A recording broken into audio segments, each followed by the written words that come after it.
Horse Guards Parade in the heart of London, where the ceremony of Trooping the Colour takes place each summer.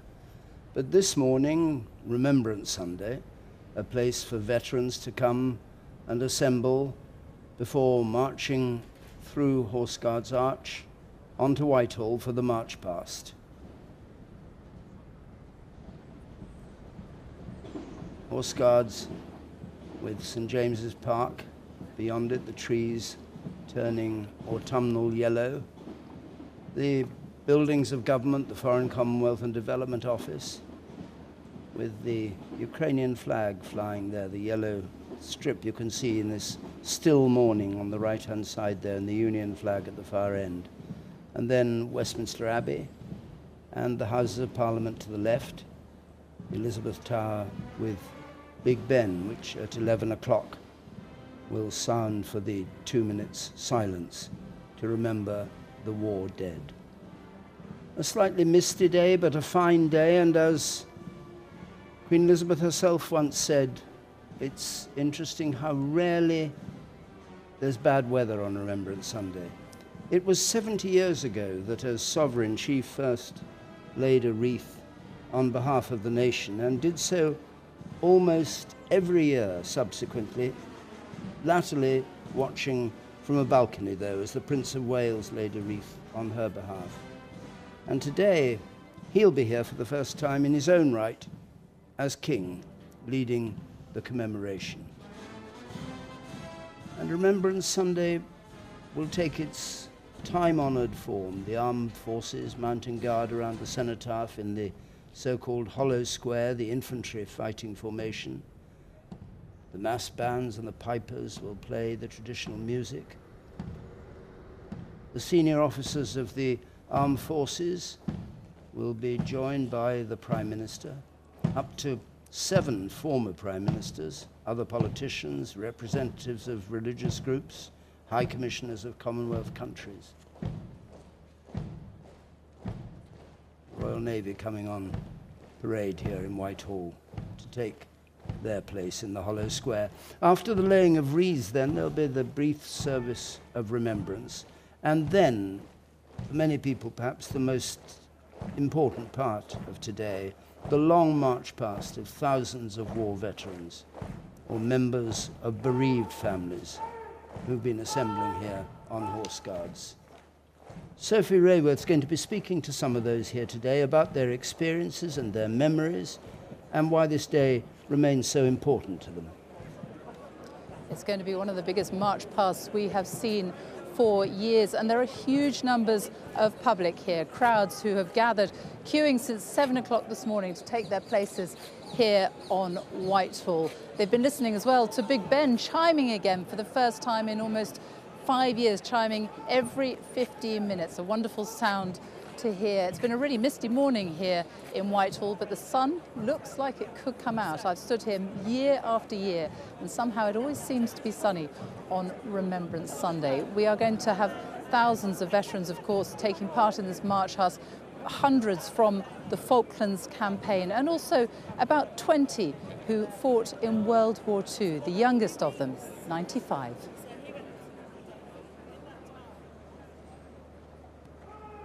Anniversaries are important to all of us. They highlight key moments in our lives, allow us to focus on them, and memories of war are no exception. As Sophie was saying, the Falklands War is important this year, the 40th anniversary of that war, and more than 500 veterans from the Falklands are going to join the march past. It was April 1982 that Argentinian forces invaded the remote islands in the South Atlantic, part of Britain's overseas territories. And within days, a task force had been sent to recapture the islands and set sail from Britain. We spoke to 3 of those who've come here today and who saw 3 different sides of the conflict. A soldier who fought on the ground with the parachute regiment, a Royal Naval diving officer who served on HMS Ardent and saved his ship from destruction, and a nurse who treated the war casualties aboard HMHS Uganda, the hospital ship that was sent to the Falklands.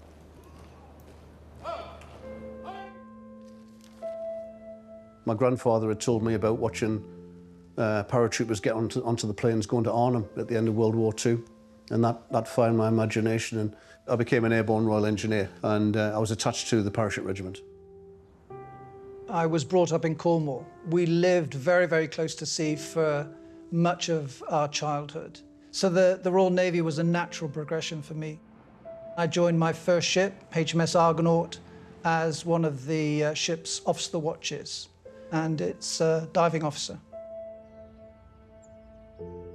Following leaving school at the age of 18, I saw an advert in the back of a newspaper. It was for the Queen Alexandra's Royal Naval Nursing Service, and I applied, and the next thing I know, I've been accepted, and I've got my train ticket, my train pass, to go to Plymouth to start my nursing training. Argentina has seized the British Falkland Islands, whose ownership she's been disputing with Britain for 2 centuries.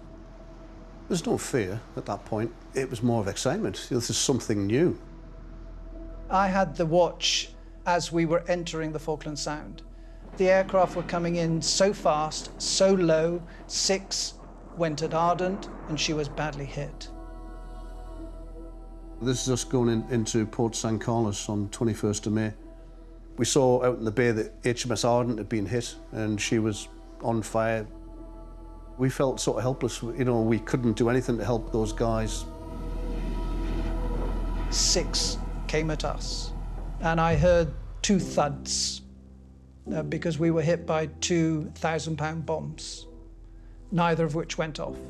If they had done, I'm almost certain I wouldn't be here today.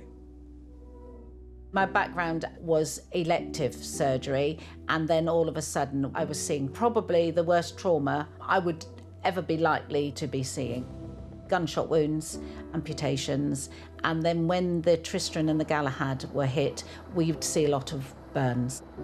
Casualties never stopped coming. 1 bomb went in below the waterline. As the diving officer, it was my role to ascertain what damage had been done. And it was clear the bomb was nestled in amongst the Seacat missiles. 2 of our sailors had been killed. When I dived into the magazine, I was more conscious of the 2 sailors that were in there, and not necessarily the 1,000-pound bomb. If the bomb had gone off, it would have ripped the ship into pieces. We were very, very lucky. The assault on Mount Longdon was part of a plan to take the high ground surrounding Stanley. And that's my pal, Scotty Wilson, my section commander. Scotty confided in me that he didn't feel that he was going to make it into Stanley. We all fixed bayonets, and then it was stand up and then walk forward into the minefield, which we knew was to our front. And of course there was a loud explosion, everyone hit the deck, and then the Argentinians woke up and started firing down the hill, and you could hear the grenades being thrown down and bouncing off the rocks and bangs. Several hours of close quarter fighting, and sadly Scotty was right, he didn't make it, and he was killed on the early hours of 12th of June. We took Mount Longdon at quite a heavy cost, 23 men killed, and I think it was around about 80 wounded. Hopefully the guys that we patched up have all managed to rebuild their lives. I just wished in my heart that they'd all be well, and that they would, you know, you're gonna make me cry. And I don't cry very easily. Whew. I'm very proud of what I did. I regard the DSC as not just mine, but it belongs to the ship's company, and particularly those 2 sailors that did not make it back. Remembrance to me is remembering those men who I knew, who were friends of mine. I've been lucky enough to live my life and have children, and now grandchildren. I just wish they had the same experience.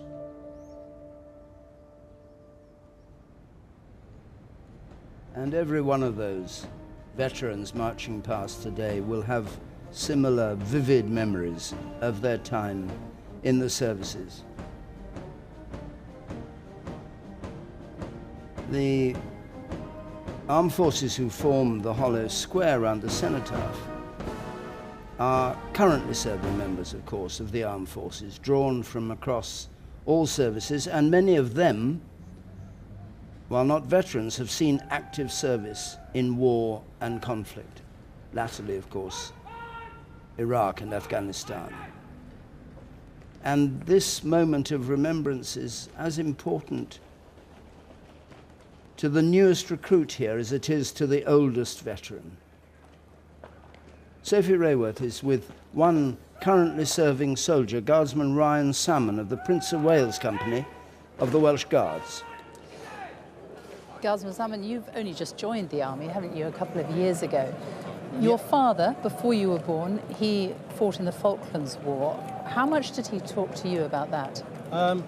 Initially not so much, but after me joining, and he's opened up a bit more about it to me. Told me a few stories, obviously some of them are shocking, but he's opened up a bit more. What does it mean to you to be here today, the first time you've been here? Yeah, it means a lot to me. I mean, there's so many Falklands veterans here. Some of them I've met before, and obviously there's so many more this year, obviously being the 40th anniversary. But yeah, it means a lot for them to be here and to witness all of them. So yeah, it's special for me. And your father's not been able to come, has he? No, he's not here today, but he's watching at home probably, yeah. And you're starting out on a path that he trod before you. What does that mean to you to be following in his footsteps? I mean, it means a lot. I mean, everybody before me, I mean, my great-grandfather, both my grandfathers, my father and my uncle both all served in the services, and just to have a little snippet of that in the first few years is, it's a big thing. Well, I'm sure he is very proud to see you standing here this morning. Thank you very much for talking to us.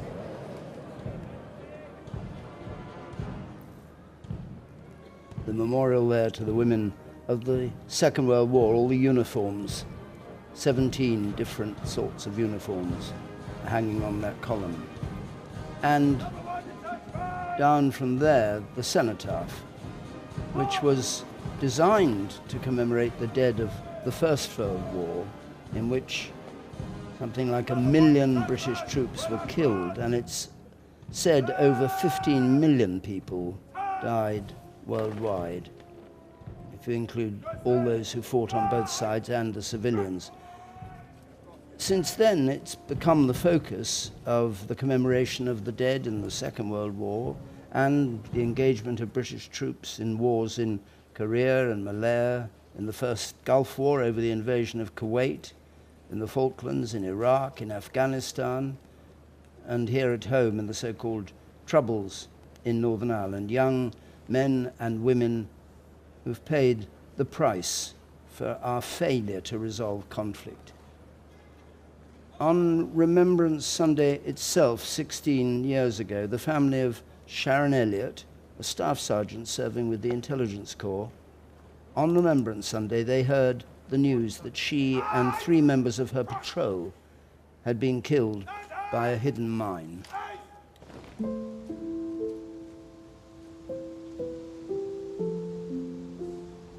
So sad, such a waste. Sharon was a very happy child when she was growing up. She loved life, even as a little one. She just seemed to be older than her years, really. Very good head on her and very strong-minded. She used to go into Ipswich every Saturday to go shopping with her friends. And when she came home this Saturday, she said, "Mum, you better sit down. I've been the recruiting office and I've joined up." She joined the RAME, which was the Royal Electrical Mechanical Engineers. She was training to be an aircraft technician. She just loved it. She was full of determination. That's Sharon, when she joined the Intelligence Corps, she had to do all the SAS training. Sharon was deployed to Iraq on the 5th of November. I was obviously afraid for her. It's the first time ever, all the time she was in the army, that I've ever heard her say she was frightened.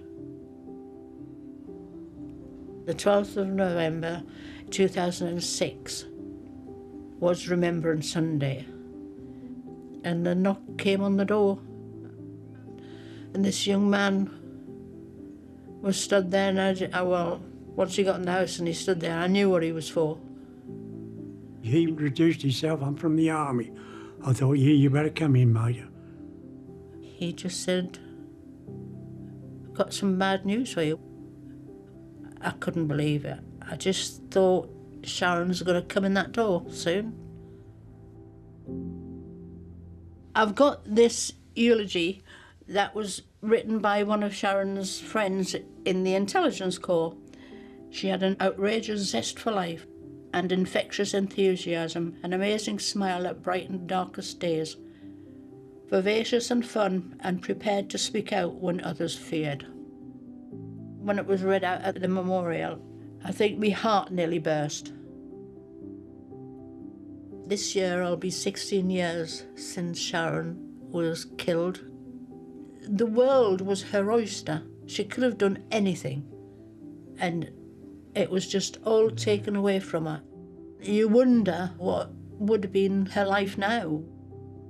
When that's your children, that's a different thing if your parents die, but you don't expect to let your children go first, do you?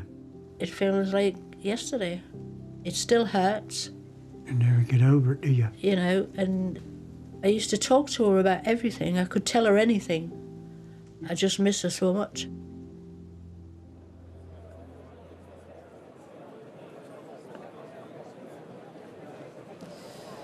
Well, I'm joined here in Whitehall by Stefan van Niekerk, who was deployed to Afghanistan in 2009. Listening to Sharon's parents, that's really difficult for so many people today, isn't it?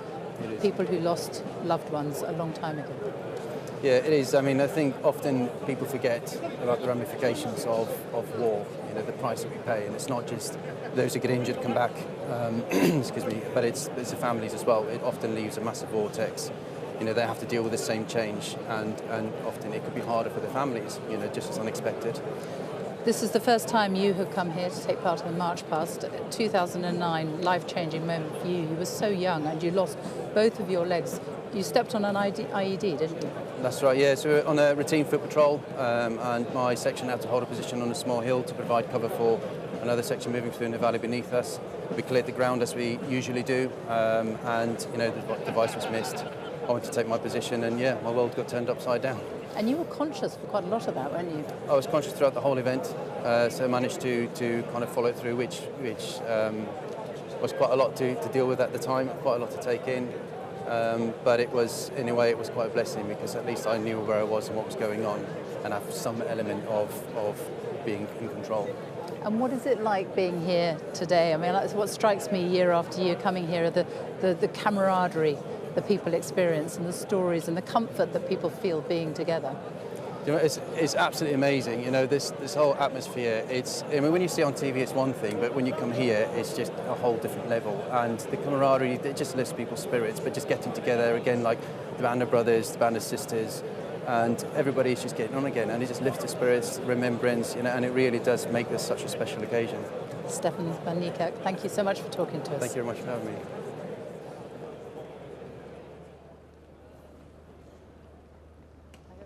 Long lines of veterans there waiting to take part in the March Past, and the hollow square now assembled on the left, the lifeguards, under the command of the first woman to commission into the lifeguards, Elizabeth Goodwin. And next to them, number 7 Company, the Coldstream Guards, in their blue greatcoats, purple greatcoats.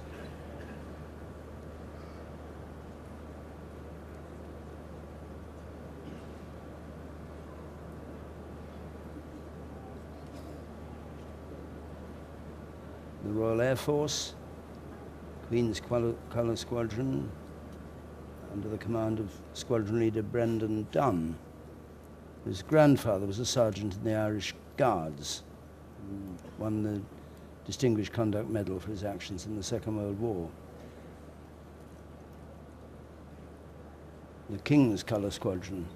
Now, I'm not sure whether it's kept the name Queen or King. Some have kept the name Queens and some have become Kings, with the King becoming monarch.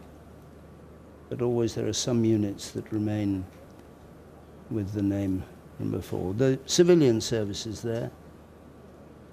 Royal Fleet Auxiliary, from the police, from the nursing services.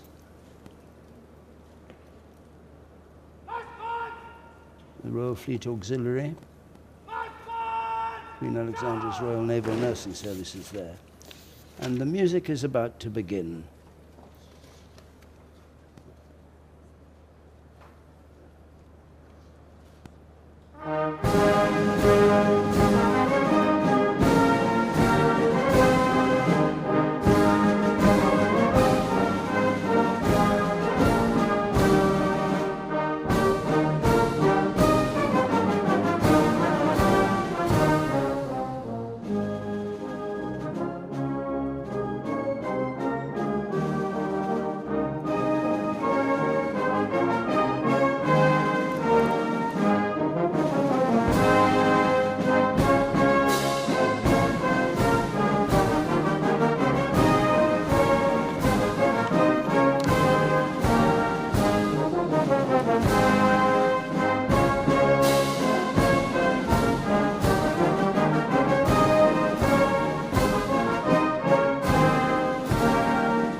David Barringer, commanding the Household Division Band, now plays Heart of Oak.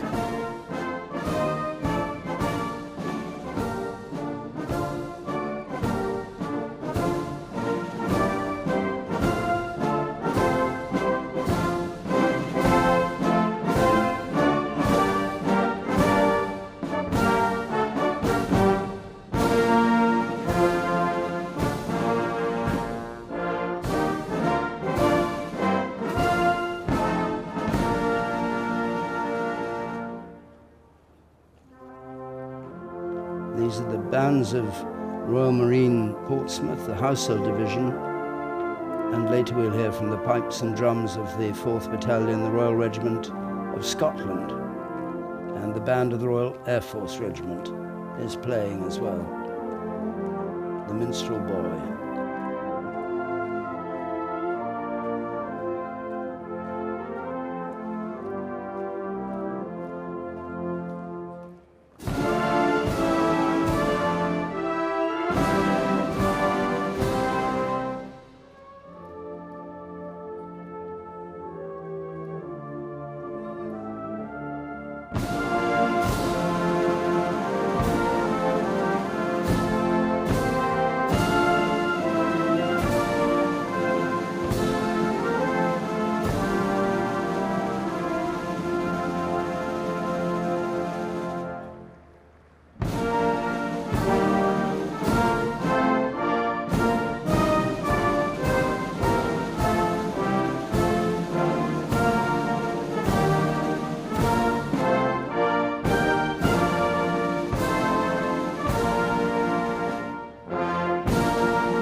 After Men of Harlech, the senior drum major, Gareth Chambers of the Irish Guards, as the mass band stand at ease, and the music's now taken up by the pipes and drums of the 4th Battalion, the Royal Regiment of Scotland, and the Skyboat Song.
mouse bands now play Isle of Beauty and then David of the White Rock.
The words of the poem Oft in the Stilly Night, which is being played now, talks about the friends I've seen around me fall like leaves in wintry weather.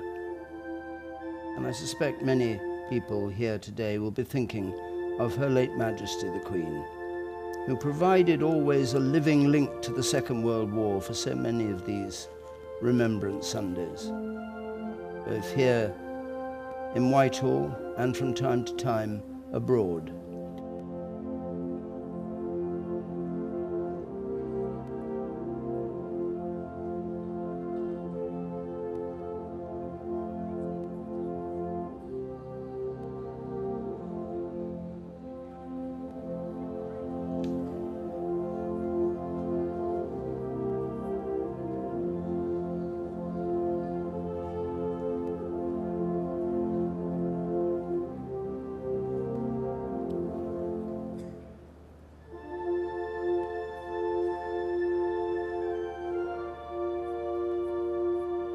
It was only 8 weeks ago that Her Majesty's coffin passed this cenotaph, where she herself had been such a constant figure.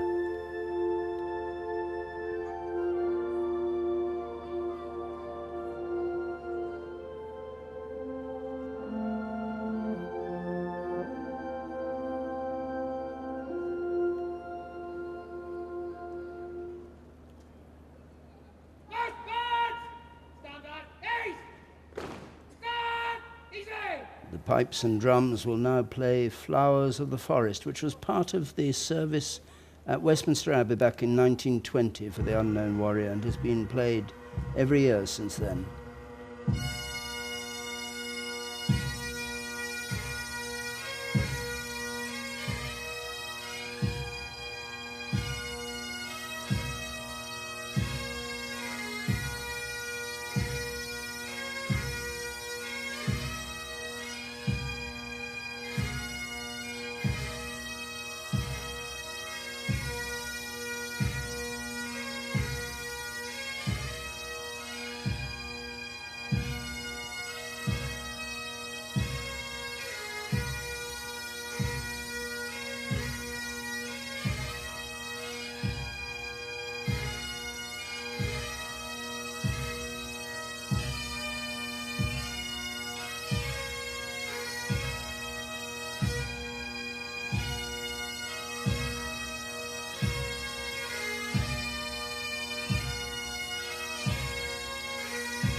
16 pipers playing their Flowers of the Forest.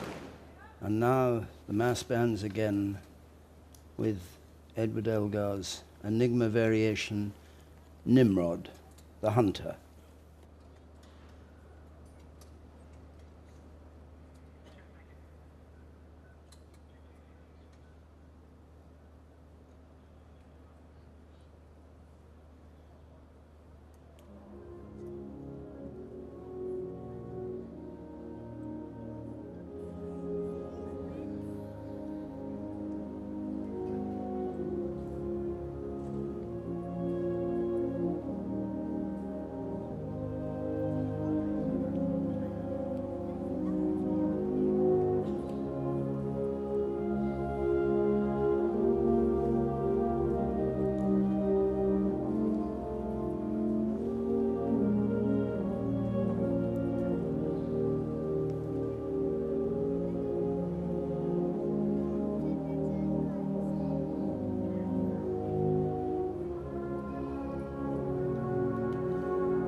As the sound of Nimrod fades away, the music is taken up by Henry Purcell's When I Am Laid in Earth, as we wait now for the arrival of the procession of the clergy and choir who are going to lead the service of remembrance, and the members of the armed forces and the politicians who will come out here, and finally members of the royal family and the King himself for the 2-minute silence, which is now just under 8 minutes away.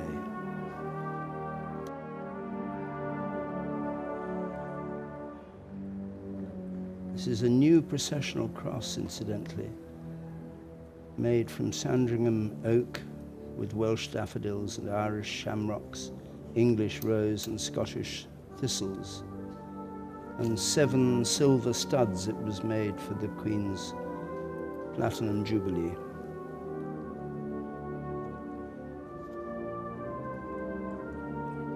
choir of the chapels royal and the priests behind them. The Bishop of London.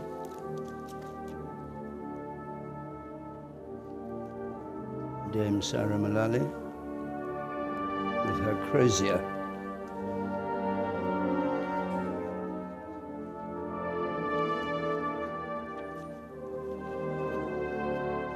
And now the General's procession, the General Officer commanding London District, General Christopher Geeker and his Chief of Staff and aide-de-camp. He's in command of all the personnel on parade here today.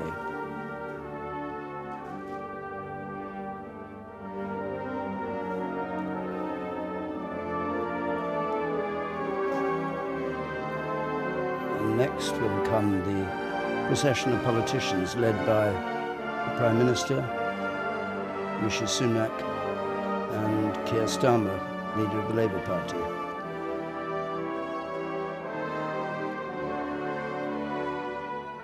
King's Scouts, standing as a guard of honour on the steps of the Foreign, Commonwealth and Development Office, which is where the politicians will emerge. King's Scouts who've reached the highest level of scouting.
Solemn melody.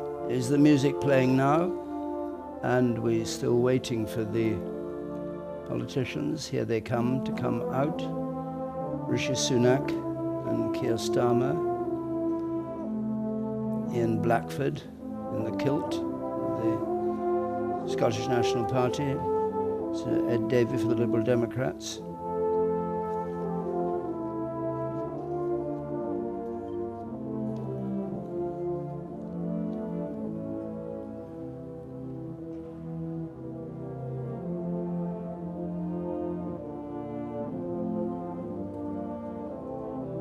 Former Prime Ministers,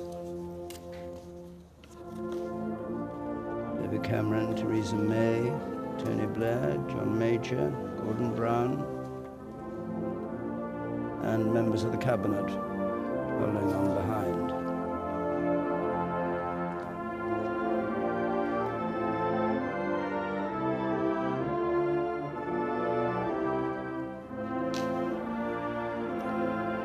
Boris Johnson there on the left, and to his right, Liz Truss, who was briefly Prime Minister. So all the Prime Ministers standing there, Theresa May with the black hat in the middle behind, between Rishi Sunak and Keir Starmer.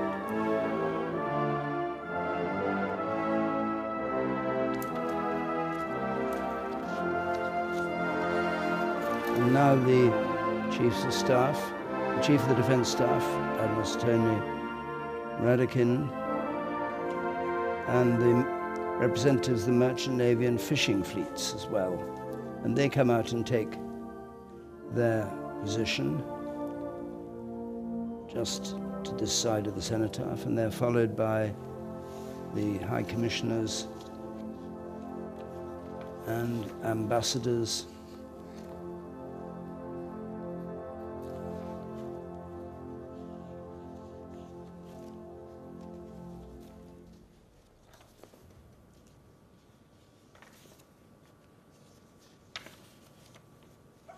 So these ambassadors and high commissioners form a three-sided, a square with a cenotaph at the end of it, all three sides, representing so many different countries who, most of them, contributed in one way or another with men, fighting men and support for the war, women in more recent years.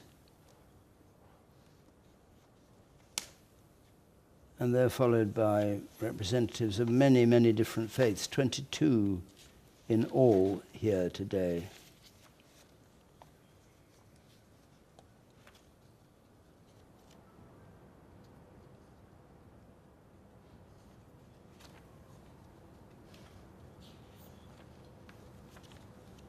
And now the royal party, led by His Majesty the King, followed by his son, the Prince of Wales.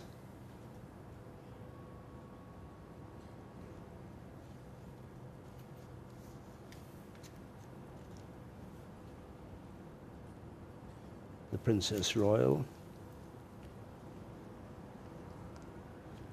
and the Duke of Wessex, and on the balcony,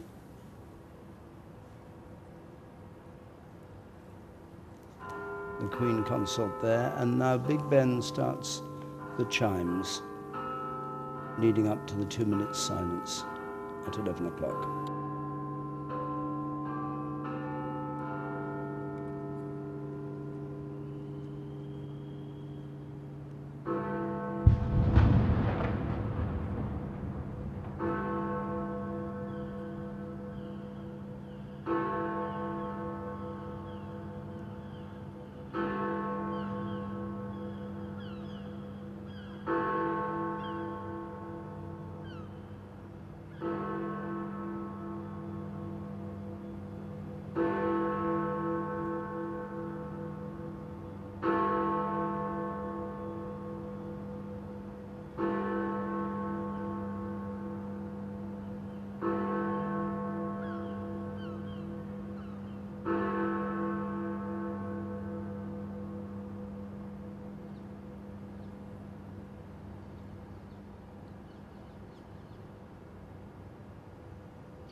The last post sounded by the Royal Marine buglers, and preceding that, the King's Troop with their guns signalling the end of the 2-minute silence. And now the King walks forward in his uniform as Field Marshal, but he's CNC of UK Armed Forces.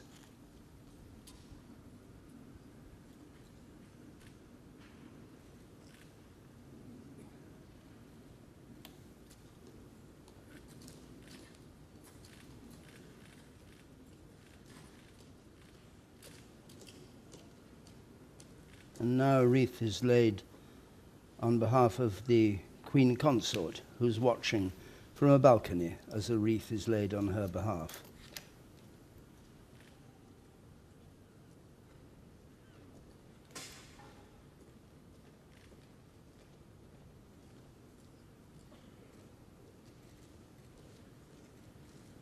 And now the Prince of Wales in the uniform of a Royal Air Force officer, 7.5 years in military service, working as a search and rescue helicopter pilot.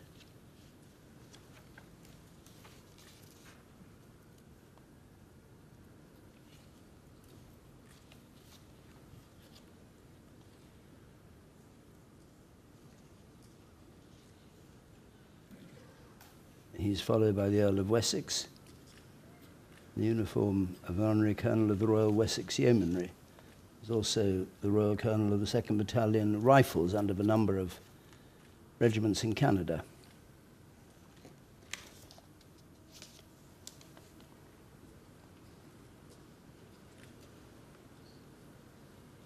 Princess Royal is handed her wreath. The uniform Admiral Chief Commandant for Women in the Royal Navy. He's also a general in the Army and Air Chief Marshal in the Royal Air Force.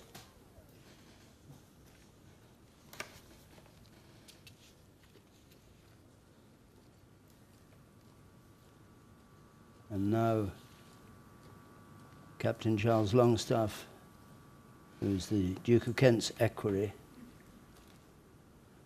lays a wreath on his behalf. He's a colonel of the Scots Guards, the Duke, served many years in the Royal Scots Greys. He's also president of the War Graves Commission on the left there on the balcony with Sir Timothy Lawrence, the husband of the Princess Royal.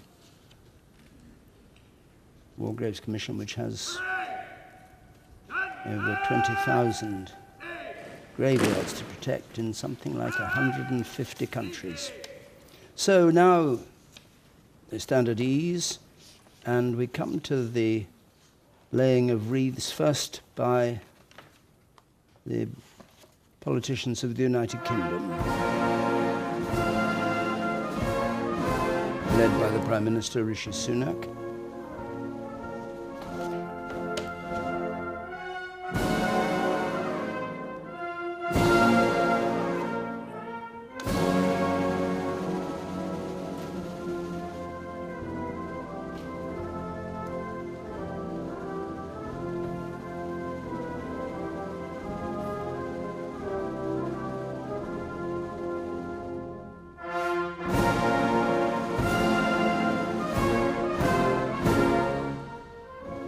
Sir Keir Starmer, leader of the Labour Party.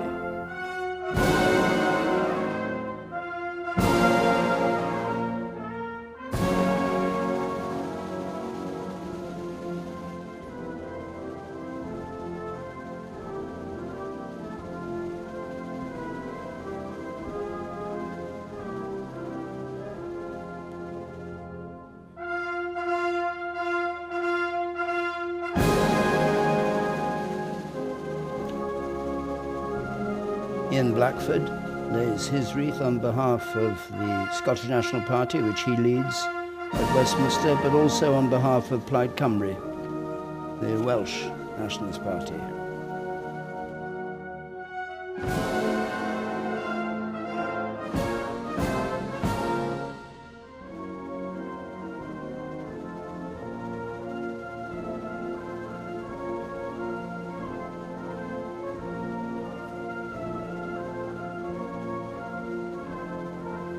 Sir Ed Davey, leader of the Liberal Democrats.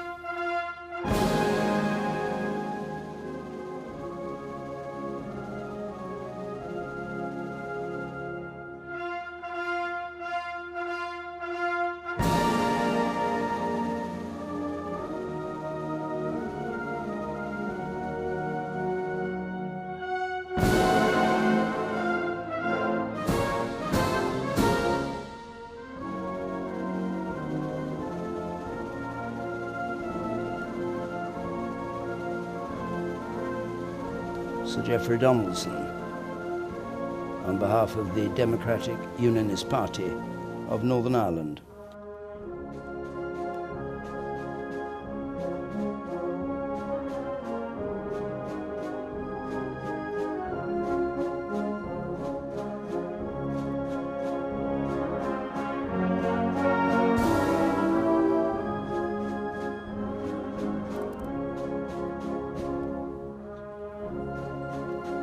And now, side by side, the two speakers, one of the House of Commons, Sir Lindsay Hoyle, and the other, on the left of your picture, Lord McFall, Lord Speaker of the House of Lords.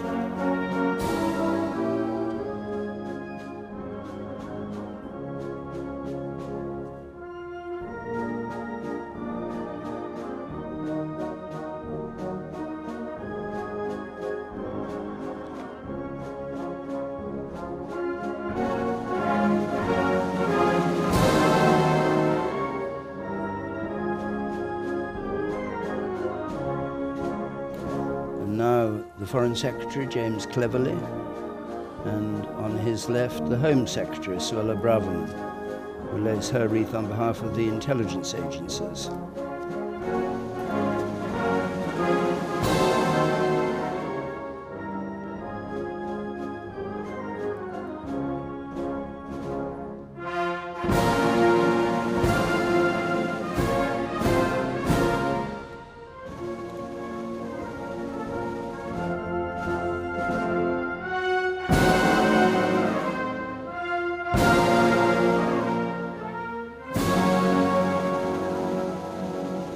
And now wreaths are laid on behalf of the Crown dependencies and the United Kingdom's overseas territories, including the Chief Minister of Guernsey and Jersey and the Isle of Man, representatives from Anguilla, Bermuda, the British Virgin Islands, the Cayman Islands, the Falkland Islands, Gibraltar, Montserrat, St. Helena, Ascension and Tristan da Cunha, and the Turks and Caicos Islands.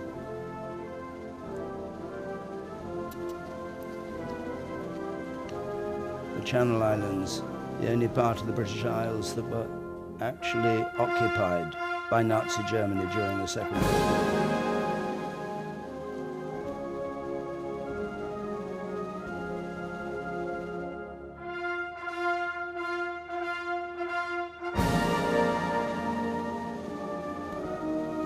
Turn next of the High Commissioners. First from Canada, Australia, New Zealand, South Africa, India, Pakistan, Sri Lanka, Ghana, and Malaysia. All those countries which played a crucial part in both world wars. Almost 1 million Australians, in fact, served in the Second World War. And from South Africa, 200,000 people served in World War I. The second group is made up of High Commissioners from Nigeria and Cyprus and Sierra Leone, from Tanzania, from Jamaica, from Trinidad and Tobago, from Uganda, and from Kenya. And is now being noticed in perhaps a way it wasn't in the past. Many African troops who fought in the First World War and in the Second, who were killed, did not have known graves. Their deaths were not marked. But here, today, they're remembered.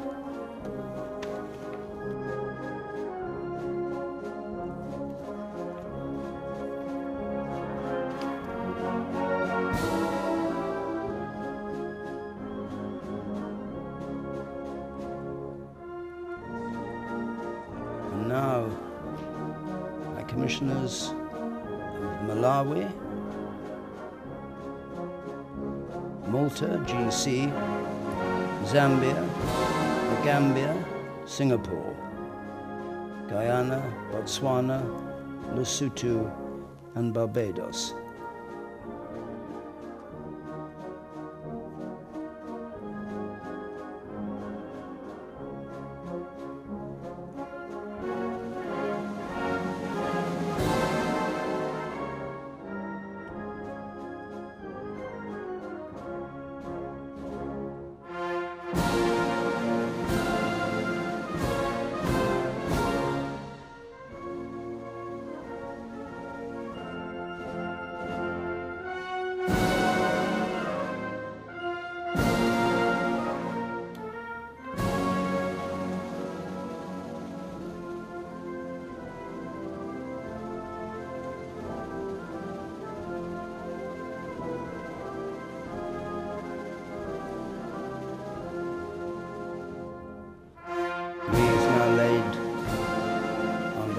Mauritius, Eswatini, Tonga, Fiji, Bangladesh, the Bahamas, Grenada, Papua New Guinea, the Seychelles, the Commonwealth of Dominica, St. Lucia, and St. Vincent and the Grenadines.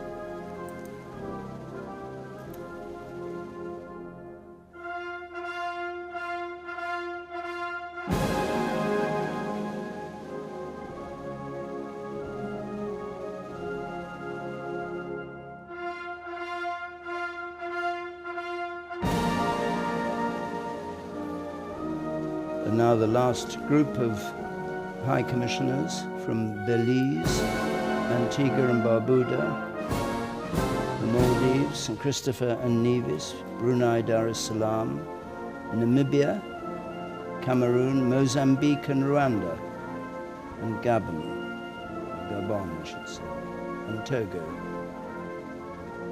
Mozambique was a Portuguese colony invaded in German East Africa in World War I after Portugal joined the Allies, and Rwanda, part of German East Africa, fought over by forces from the Belgian Congo, but all now members of the Commonwealth.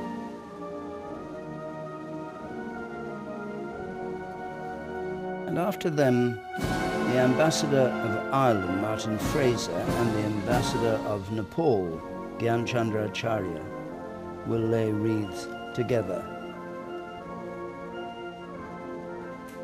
In the First World War, something like 200,000 people from Ireland volunteered, this is before partition, to fight. And the Gurkhas, of course, have for many years been part of the British Army. Way back in 1816, the first commission, today over 3,000 of them serve in the British Army.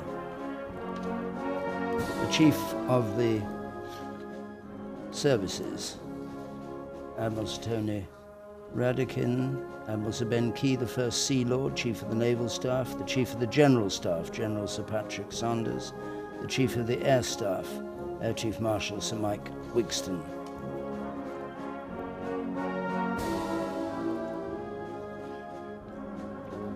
And they're followed by the civilian chiefs, representatives of the Merchant Navy, the Air Transport Auxiliary Association, and the civilian services. Andrew Pascoe for the Merchant Navy and the fishing fleets, Air Commodore John Lumsden for the Air Transport Auxiliary Association, and the Chair of the National Fire Chiefs Council, Mark Hardingham.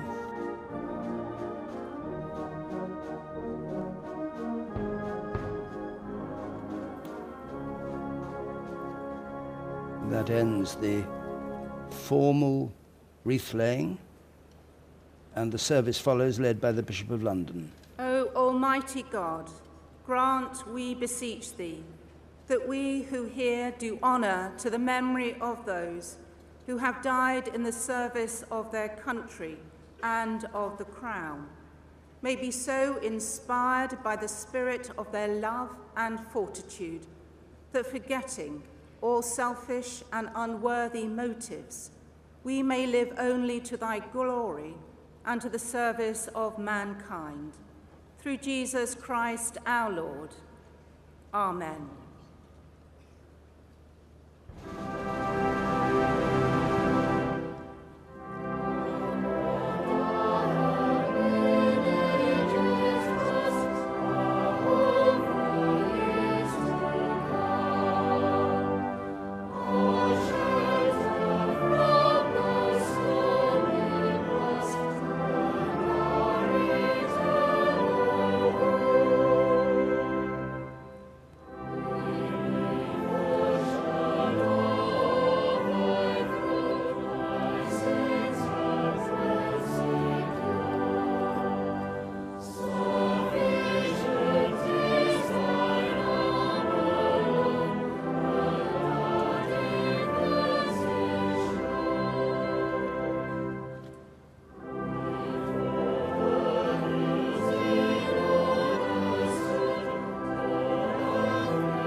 Teach us, good Lord, to serve thee as thou deservest, to give and not to count the cost, to fight and not to heed the wounds, to toil and not to seek for rest, to labour and not to ask for any reward, save that of knowing that we do thy will.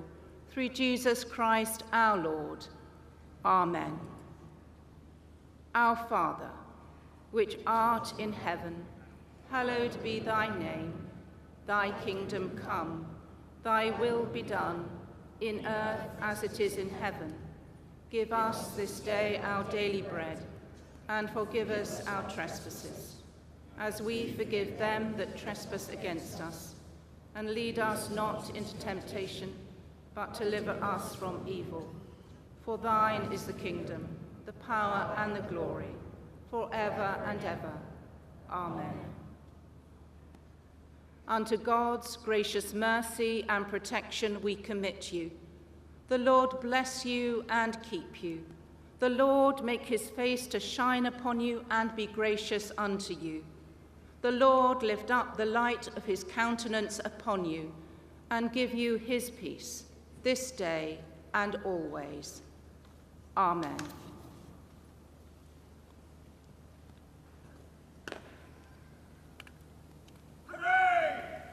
Parade is now brought to attention, and the trumpeters of the Royal Air Force will play the rouse.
the royal party leaves, watched from the balcony by the Queen Consort on the left and the Princess of Wales.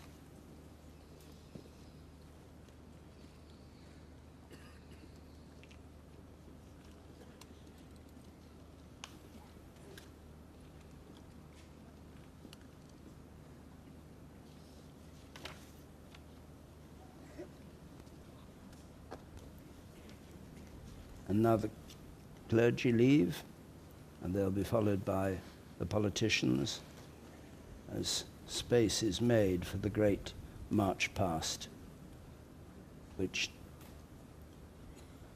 today will consist of something like 10,000 people who are lined up listening in silence to that service all the way from the Cenotaph right up to Trafalgar Square.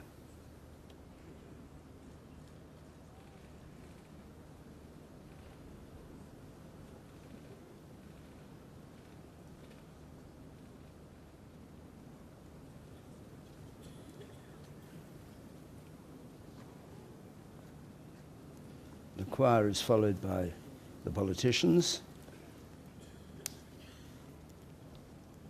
those serving today, and those former Prime Ministers led by Sir John Major and Sir Tony Blair. Gordon Brown just behind John Major, David Cameron on the left there, Brian Johnson, Boris Johnson, I should have said, and other politicians.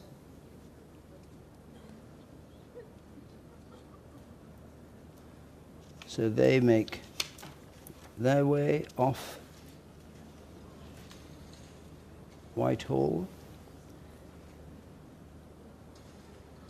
and one by one everybody will leave the space so it's clear for the start of the march past in a few moments. So while we wait for that to happen, let's rejoin Sophie Raworth, who's just beside the Women of the World War II Memorial. Sophie.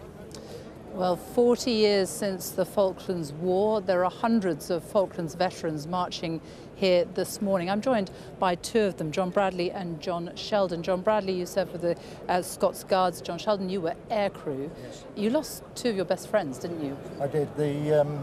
Ben Casey, who was the first one to die in an aircraft crash on the way down to the Falklands. And then Corporal Dot Love, the Royal Marine Air crewman. He was in the aircraft that crashed just off of HMS Intrepid with all the SAS on board. And you found it very difficult, didn't you, coming home, because there was your family, whereas your friends...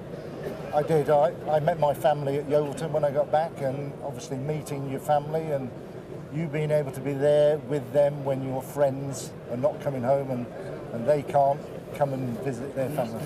And John, you fought at Tumbledown, didn't you, in the Falklands War? What does it mean to be here for you today? I attend every year to remember not just those killed in the Falklands, but killed in every campaign, war that we've had. You have a very private hobby, can I call it that? Yes. Which is you go round all over Scotland in your own time cleaning graves. I visit graveyards, and if I see a military grave, I'll clean it. And whereas, if it's needed, I'll re-letter it as well. And you will travel a long way to do it. Why do you do it? What does it mean to you to do it? My wife once told me to get a hobby, and I thought, well, I met up with a guy who was a stonemason, and he said, do you want to learn how to clean graves? I said, yeah. Ever since then, I go around graveyards looking for military graves, and I'll give them a clean. When I clean them, I thank them. I will say thanks for your service.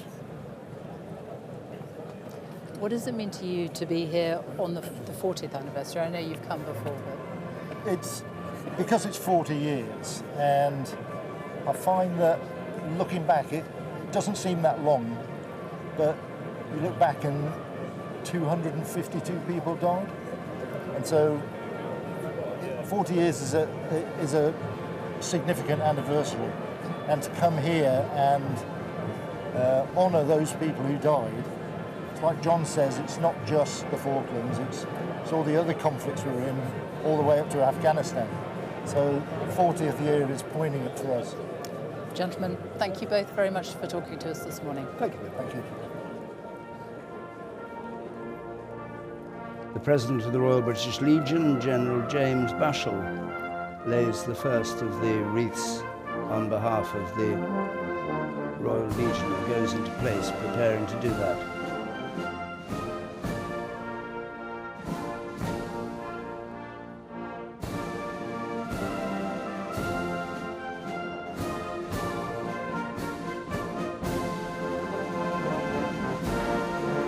James Bashall was in the Parachute Regiment and commanded in Germany and Afghanistan, and South Hamar and Iraq and Libya, and finally in Home Command, based in Aldershot.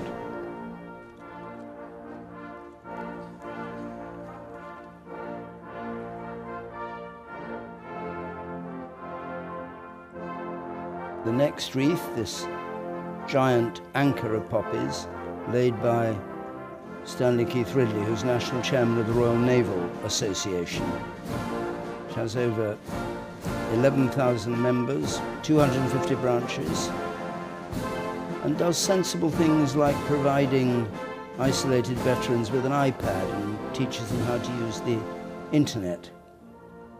That's the kind of work that goes on behind the scenes. We just hear the formal titles and roles here, but all these charities that are represented have their own particular way of trying to help veterans of war.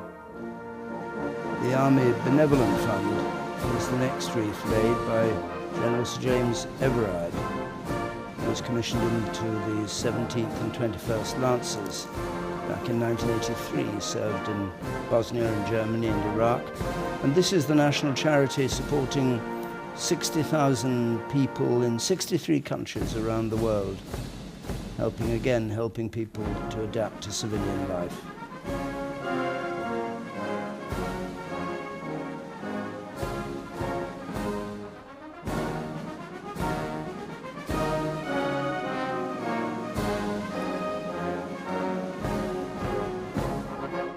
The Royal Air Force Association has a wreath laid on its behalf by Air Vice Marshal Nigel Bairstow.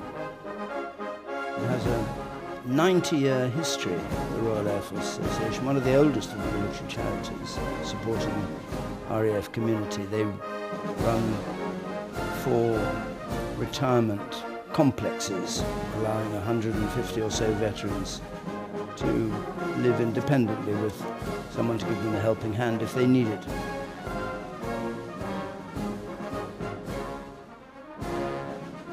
And then the next wreath is laid on behalf of the Royal Commonwealth Ex-Services League, which was actually founded in Cape Town in South Africa in 1921 as a link for ex-service organisations throughout the Commonwealth. After World War I, large numbers of, there were 3 million Commonwealth soldiers fighting, of which nearly 500,000 were casualties needing help.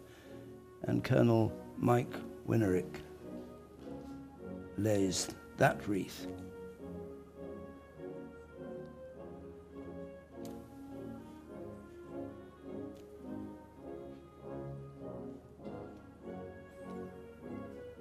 The Royal British Legion Scotland has its wreath laid by Lieutenant Commander Martin Hawthorne, who is the national chairman of the Legion in Scotland, a former instructor officer himself in the Royal Navy.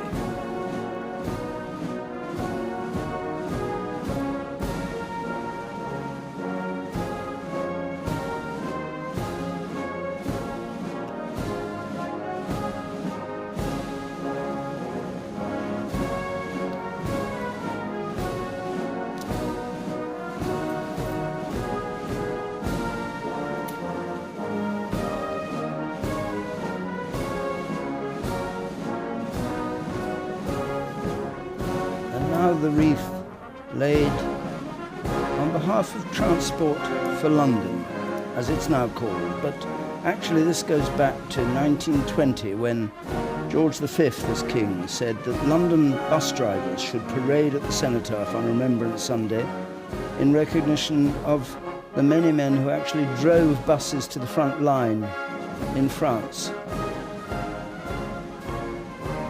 1,500 transport workers dying in World War I. So Michael Ellis lays that wreath.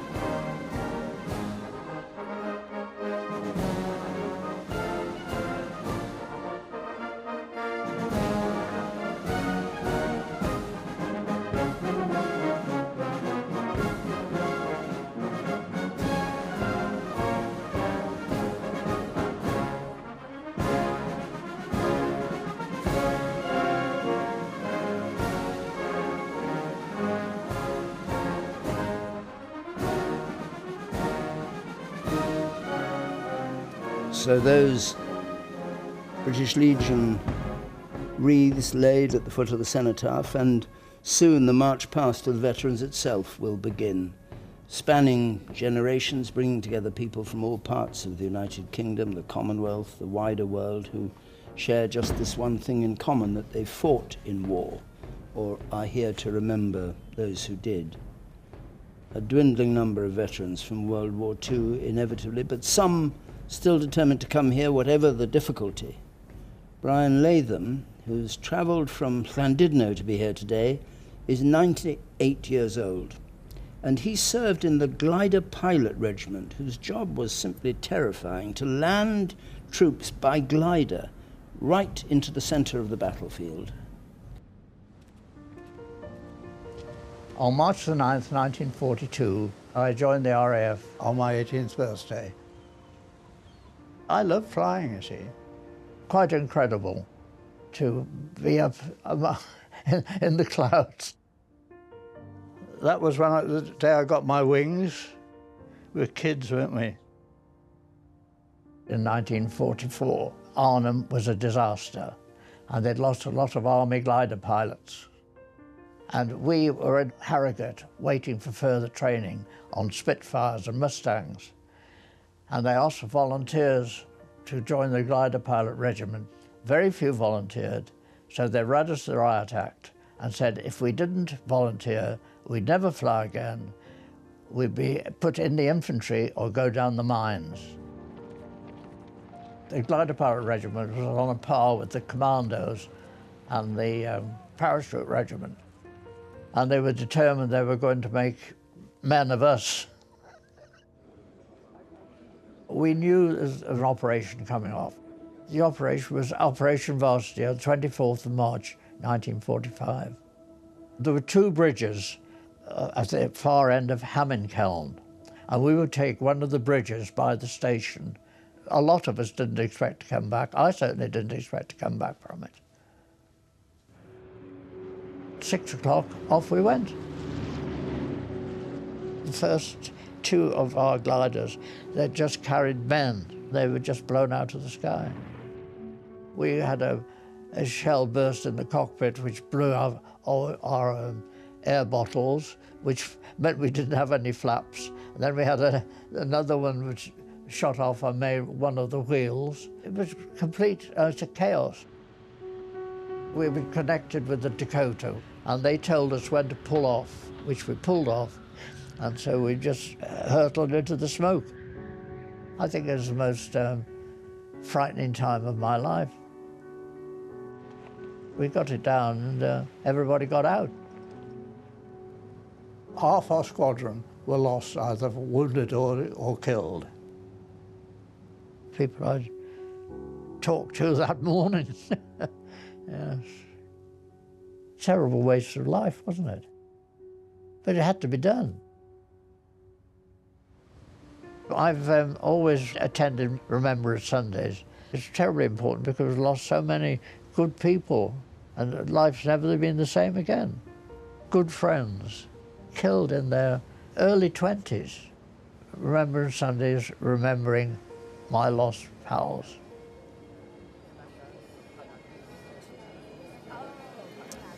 Extraordinary stories. Well, one thing the veterans say year after year that they really do appreciate is the public, the crowds the turnout every year and line Whitehall. There are about 10,000 people here today, and RAF, I know you met your husband in the RAF, you're here to see your mother marching in the RAF, and two young ladies here, Charlotte and Helen. Your dad is marching, isn't he, for the second time? You've come for your first time? Yes. What's it like? It's definitely an experience, very proud of him, and it's really nice to be here and see lots of different people and different experiences. And have you had to wait a long time to get here? Because people make a huge effort, don't they, to come? Yeah, no, we were here at 8:30 this morning, so it wasn't too bad for us. We actually stayed in London last night, overnight, and so we sort of made a night of it last night as well. So 8:30 this morning we were sat here to get the front barrier. And the atmosphere is amazing, Amazing, isn't it? yeah. The actual 2-minute silence, loved it. It was lovely. Just being part of it in the real. Well, we're about to see it start, so thank you both very much for talking to us. Thank you. Thank you, Sophie. So the columns waiting to march off, and the bands, first of all, having to leave the hollow square and leave space for these great columns to come past. As the march past goes on, the bands of the Foot Guards and the Royal Marines and the Royal Air Force are going to play alternately. You may recognise sometimes the tunes coming through and humming to them, the songs from the Great War. They'll always be in England, they play Colonel Bogey. It's a kind of cheerful music that they put on as these veterans, some of them on foot, some of them in wheelchairs, led today by the 16th, 5th, the Queen's Royal Lancers there waiting. It's the centenary of their formation.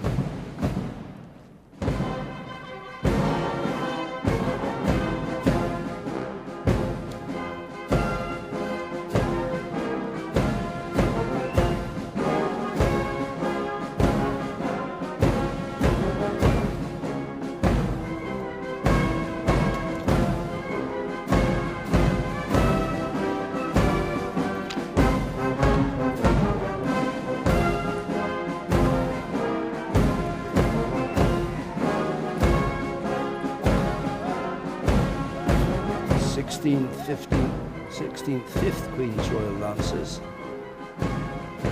and behind them the 17th, 21st, the so-called Death of Glory boys, who have a skull representing death and the words "or glory" underneath. Now each of these contingents will have a wreath-layer and a leader, and the wreath-layer passes the wreath to these officers standing beside the cenotaph, who'll take the wreath and place it at the bottom until there's a great garden of wreaths around the cenotaph.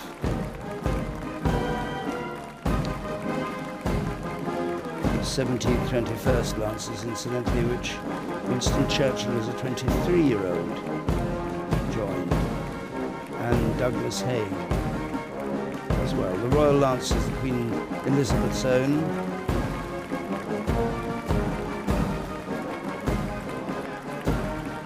Lifeguards Association,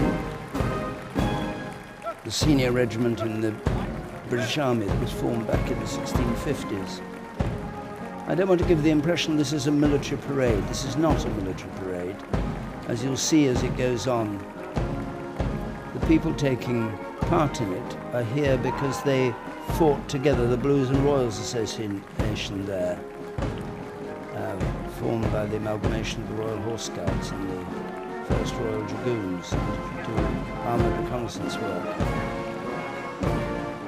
And behind them, the 3rd Regiment of the Royal Horse Artillery, past and present members. But when I say this is not a military parade, as this march past goes on, it's actually people who fought together. It's not set up by the Army or the Navy or the Air Force. It's people who fought together, and discover as it goes on groups of people who happen to be in a particular theatre of war or have a particular skill, and who know each other, and who are here to remember what they've done. The Reconnaissance Corps here, Intelligence and Combat Force, for instance, formed in 1941, and were responsible for telling the RAF and Bomber Command what was going on in the air. And many veterans have died in the pandemic. They're represented often by their children here. It's a long way to Tipperary. I said there'd be this kind of music played, and there it goes.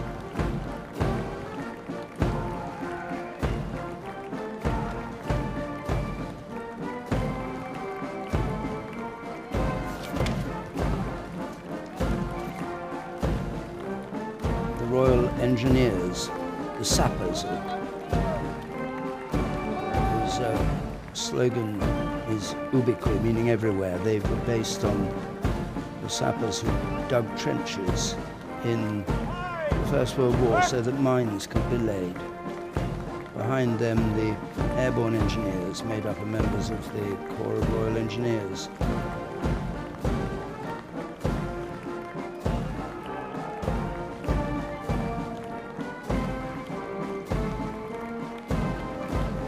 Behind them, the Bomb Disposal Association, dating back to the Blitz in 1940, when they had to cope, of course, with the results of bombs being dropped, first in Orkney in October '39. The Army Air Corps Association. The King himself and the Prince of Wales, Duke of Sussex, all qualified as Army Air Corps pilots. It's the combat arm of the British Army.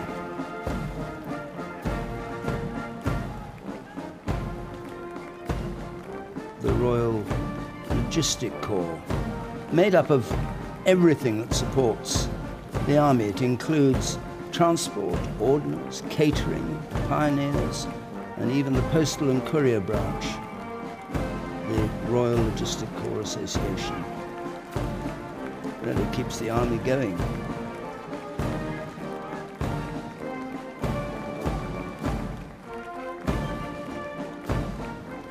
Of their members here today on parade.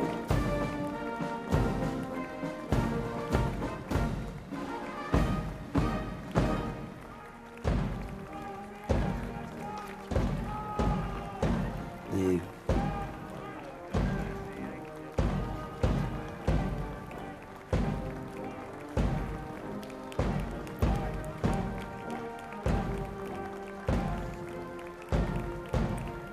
one Chelsea pensioner marching there among that group, meaning that he has given up his army pension to live in the Royal Hospital, Chelsea, with other members retired from the armed services.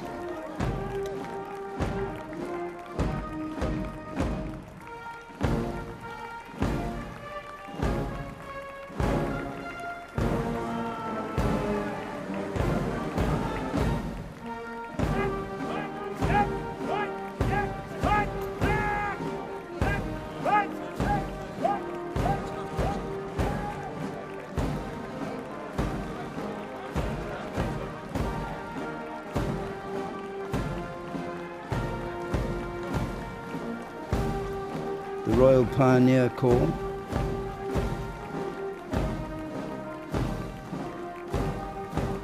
which were a huge part of the army at the end of the Second World War.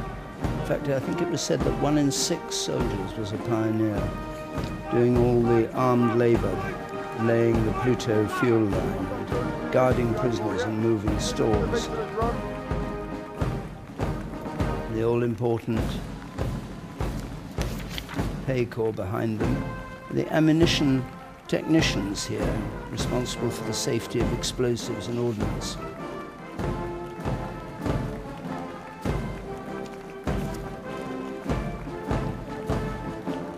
The Physical Training Corps of the Army. They were given the title Royal in their 150th year. Among them a Falklands veteran of the 3rd Battalion Parachute Brigade.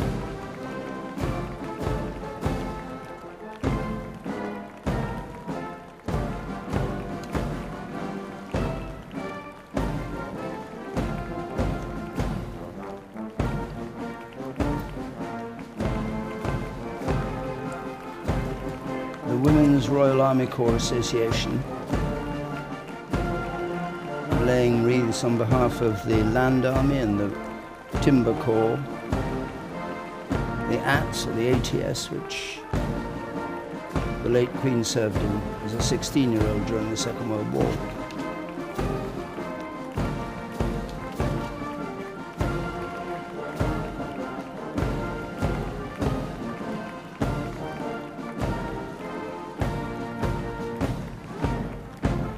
The glider pilot, Regiment, and Brian Latham there, who we heard from in the film a moment ago,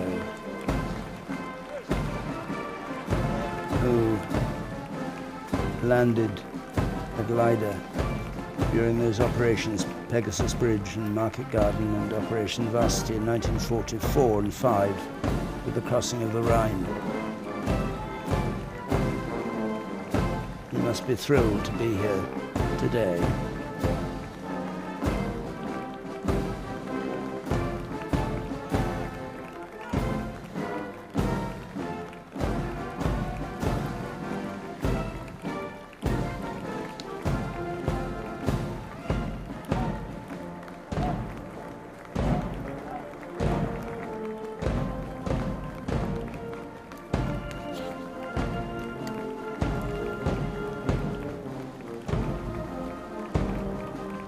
The British Limbless Ex-Servicemen's Association, BLESMA. It's their 90th anniversary. And the Royal Hospital, Chelsea, has both men and women who have retired from the services, who live out their lives, having given up their pension and living in a way in a military lifestyle. It's run like a very benign barracks. And has, as you can see, women members as well as men now. Carol Knight, who was in the Women's Royal Army Corps. She became a pensioner in 2021.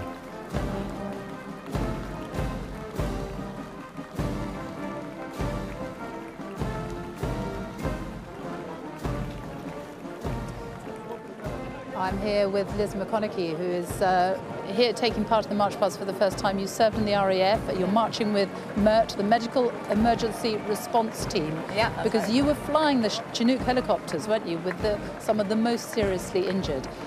You wanted to come last year. Why didn't you? So about 4 days before the parade last year, I just had an overwhelming feeling of emotion and sort of PTSD caught up with me and anxiety and pulled out. And it's a bucket list I've always wanted to do and just couldn't find myself to come last year. So it's really nice to be here this year. You did an amazing number of tours. You served in Afghanistan on 10 tours, didn't you? Yeah, so I did 10 op herrics throughout my career, all in the Chinook fleet, and we would deploy for 3 months at a time. So we went every year from 2005 onwards. And you were rescuing some of the most seriously injured. It must have been very, very harrowing work for you. Yeah, I mean, I always refer to it as the highs and the lows of my career because it was some of the best, the biggest privilege of my career, being able to fly on the MERT, but it was also, I saw some pretty traumatic things when we were doing it, so it's really good to be here today. Who do you think of on this day?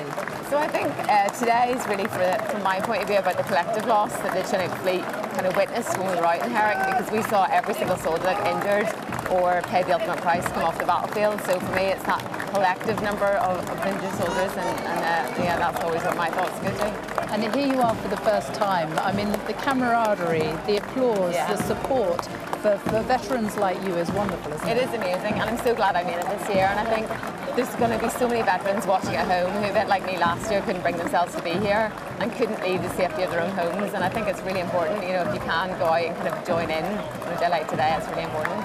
I'm going to let you go and take part in the March Past. Liz McConaughey, thank you very much. Thank you.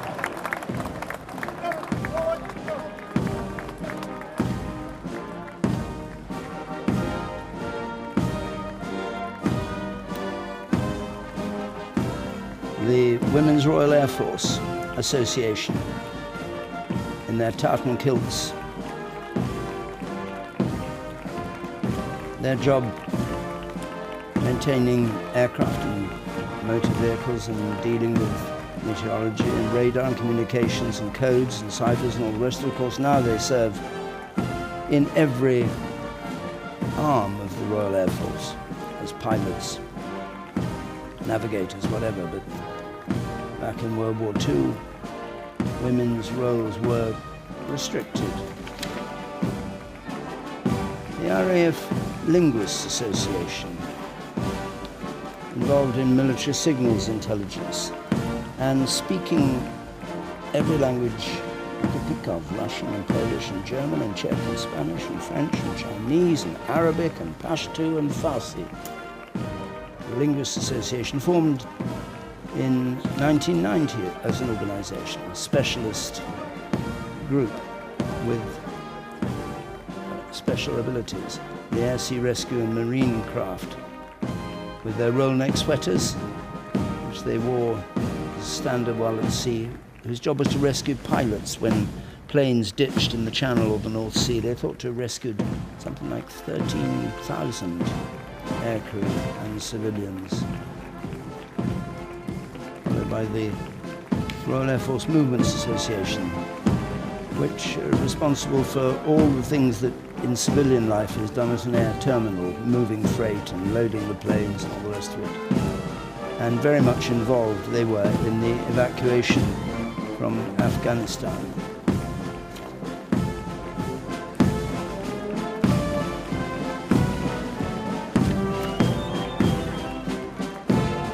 The Royal Observer Corps Association, the job was to report the movement of hostile and friendly aircraft, and invaluable during the Battle of Britain, tracking German aircraft coming over Britain, which was when they were given the title that's much coveted by these various parts of the armed services of being called Royal, the Royal Observer Corps. They stood down in 1995.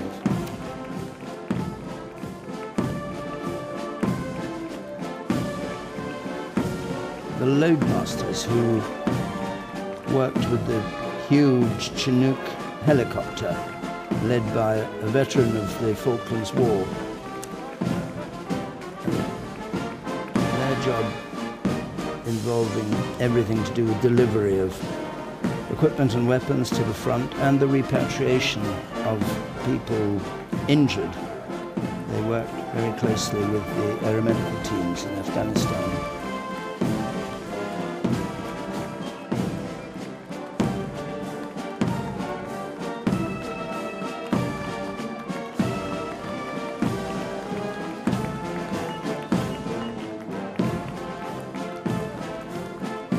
Parachute jumping instructors here, the Canopy Club Association, who taught parachute jumping, and their members on parade here today have fought in the Falklands and in the Gulf and in Iraq, done over 25,000 jumps between them.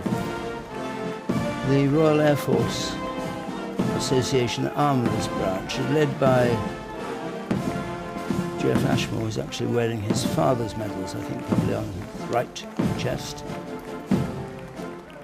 And the wreath carried by a Falklands veteran who is mentioned in dispatches.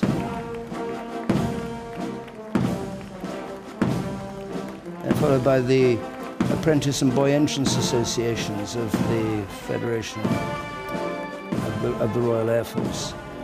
Apprenticeships which brought 15-year-olds into training, many decorated for gallantry in the Second World War, many killed in bomber command. They included Sir Frank Whittle, who pioneered the modern jet engine, also included Cliff Mitchellmore, some of you may remember from earlier years of the BBC. He was an apprentice. Airfield construction, which is obviously a key job of repairing, extending runways, and Jim Stoner, one of those on parade here today, 96-year-old, actually came across from Australia to be here. Construction branch, one of the largest units in the Royal Air Force.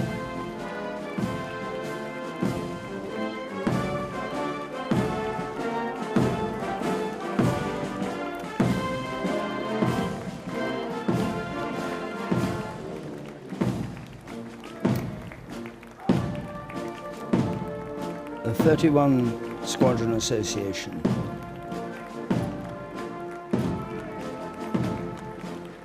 The scarves of the South Atlantic Medal, by the way, the blue, green and white, the same colour as the South Atlantic Medal, and many veterans of the Falklands have these knitted scarves that they wear as well. The Squadron Association, first time they are marching here at the Cenotaph.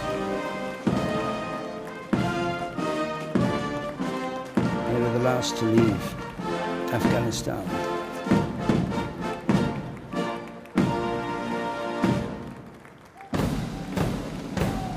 South Atlantic Medal Association, everyone who fought in the Falklands War on this 40th anniversary. Proudly wearing these scarves. The Commando Veterans Association with the green beret. Commando's beret, of course, one of the most sought after berets in the three services. Originally fought in the Boer War. That was gave the British the idea of having commandos, because the Boers had commandos who did the most dangerous and daring jobs, and the idea was adopted way back over 100 years ago.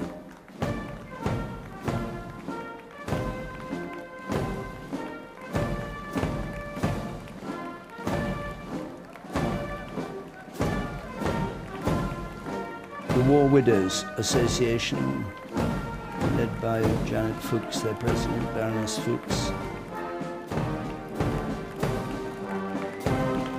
And their role is to try and improve conditions for war widows and widowers. They laid a wreath on a Saturday because originally they weren't allowed to march here on the Sunday of Remembrance Sunday. Their wreaths would be taken away for some extraordinary reason, but now they are allowed to take part, but they don't carry a wreath. They lay that on the Saturday. Strange story.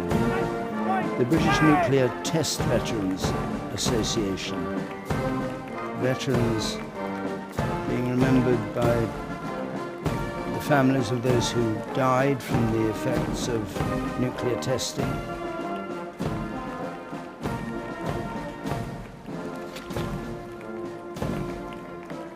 Behind them, the King's Bodyguard of the Yeomen of the Guard. Not in ceremonial dress here, the oldest of the Royal Bodyguards they are.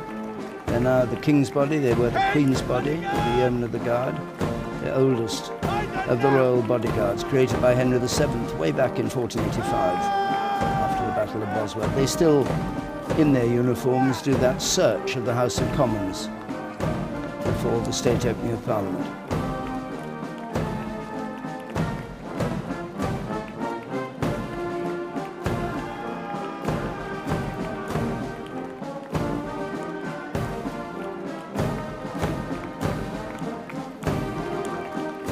They're made up, incidentally, of former serving officers or serving men who've had a clean record and after 22 years service in the services can apply to join.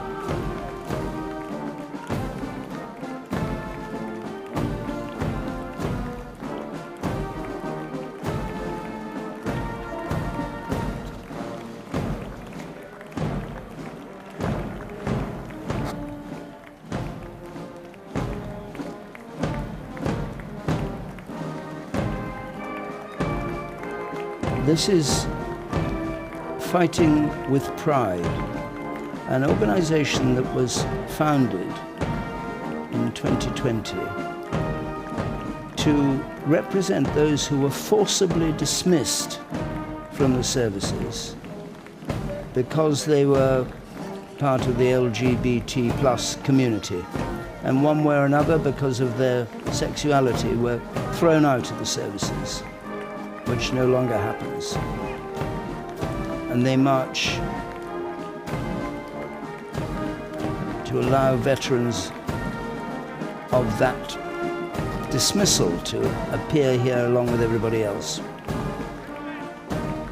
fighting with pride.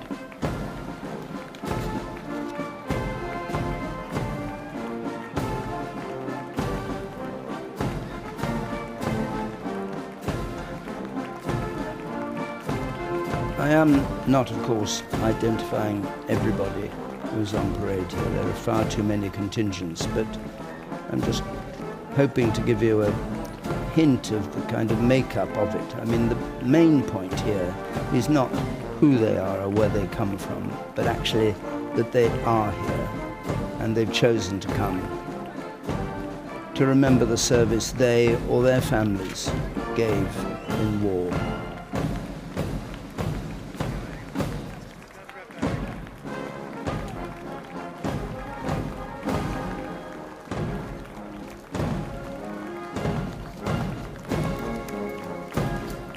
When they march past the Cenotaph, they come back round for a salute which is taken this year by the Earl of Wessex, who has with him on his right there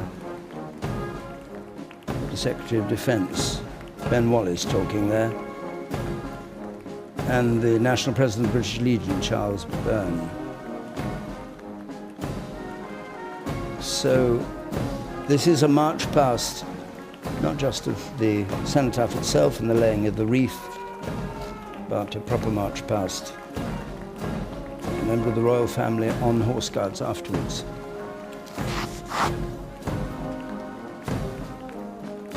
Casevac has about 200 members, casualty evacuation for those seriously wounded in combat, as you can see.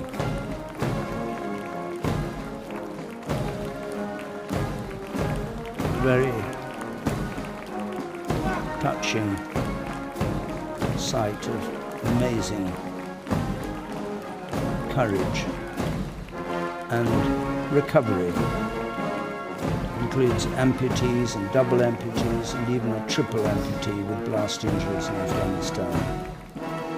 Followed by the medical emergency response team. That's a team of medical professionals who flew during the Afghanistan conflict on Chinooks with Liz McConaughey there, just on the right, who Sophie was talking to a moment ago.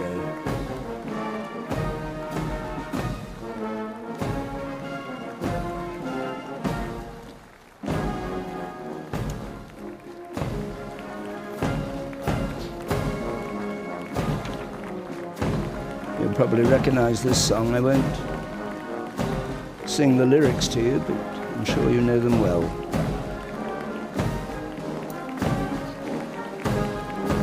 Metropolitan Police Armed Forces Veterans Association.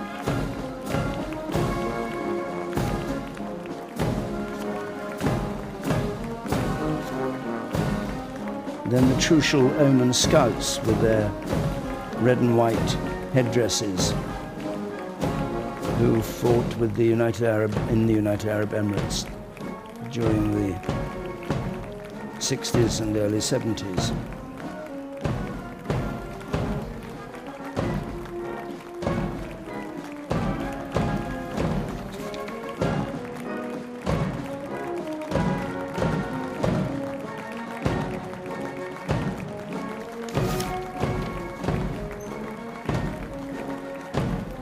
The band of the Grenadier Guards there who are leading the next group in the parade. And the blind veterans here, founded in 1915 to support the many, many people who lost their sight in that war. Among those marching, Terry Bullingham, who was hit by a cannon shell from a Mirage jet, left him completely blind, and Margaret Wilson, who's 99, the oldest blind veteran marching this year.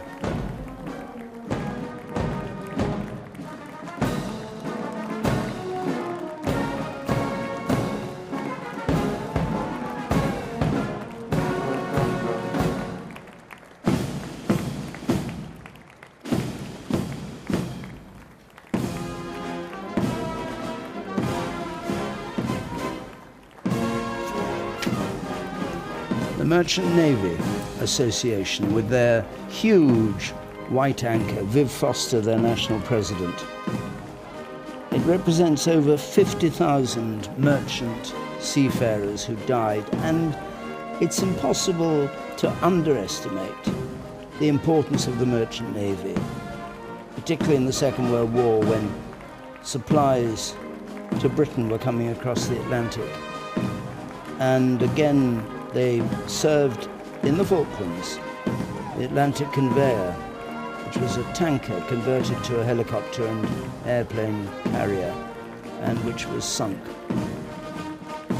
But the Merchant Navy, who have their own red duster hanging on the Cenotaph on the other side, you can't see it from this side,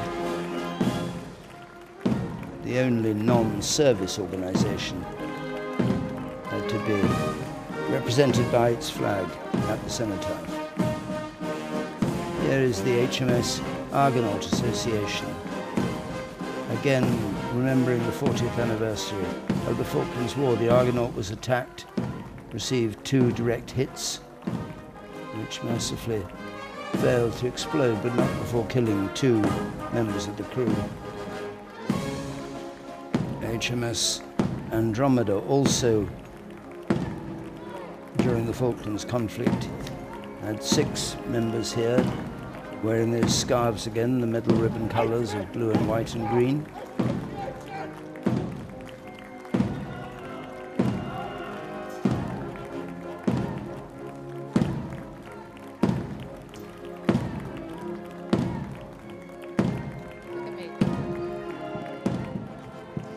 Well, the veterans are all returning here to Horse Guards Parade now, and an amazing atmosphere, huge rounds of applause for all of them as they come back. I'm joined by Stephen Henry, who you served the Royal Logistics Corps. You've only just left the Army, haven't you, this year? And this is your first time marching as a veteran. It is quite an extraordinary atmosphere, isn't it? It really is an extraordinary atmosphere, Sophie. You can't really gauge the camaraderie down on the parade as we were about to step off, and some of the stories being told and the laughs being had. And as you said yourself, the public out applauding us as we march by, it's an absolutely amazing day. For a lot of people, they don't actually talk about what has happened to them in the past, except for on days like this, surrounded by people who really understand what they've been through. Well, that's right. You're with your comrades, you're with your brothers and sisters, people that you've shared things with, things that perhaps civilians wouldn't understand and wouldn't appreciate. So on days like this, the people reminisce with fond and sad memories about some of the friends and colleagues that we've all lost along the way. And you wouldn't get that anywhere else. And during the 2-minute silence, who did you think of today? I thought of one person in particular, who was my Sergeant Major, Charlie Henry Wood, who was unfortunately killed in Afghanistan. He was a fantastic man. He was a really good friend, and he took us out to Afghanistan. Unfortunately, he didn't come back. But every year I think of him. I think of his wife Heather, who came down here a few times in his memory. So that's who I was thinking of today. But again, there's hundreds and thousands of stories all across the parade from many, many people today, all thinking about those special people that they lost. You set up a group whilst you were in the Army, the multicultural group, didn't you? Why was that so important to you? It was important to me to give people, soldiers, a voice, particularly from the black ethnic and black Asian and minority ethnic communities. And we established that many, many years ago now. They've gone on to great things, and certainly since the 6 months which I've left the Army, they're still doing really, really great work, and it's a legacy that I'm extraordinarily proud of. Stephen Henry, thank you very much for talking to us this morning. Thank you.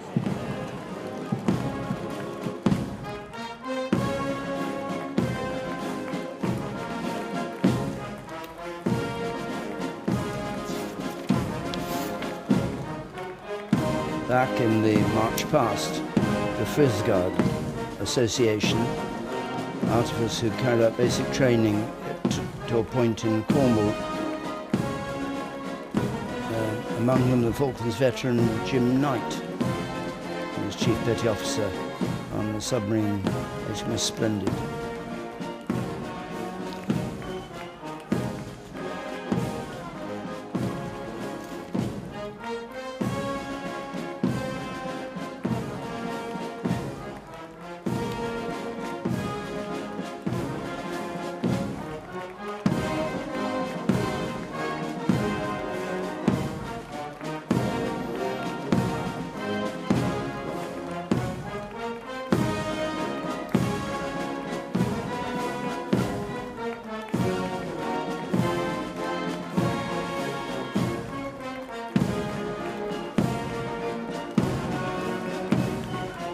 More scarves glimpsed of the Falklands operation there on the right. This is the Royal Navy Safety Equipment Survival Association, trained in escape procedures from aircraft that have ditched.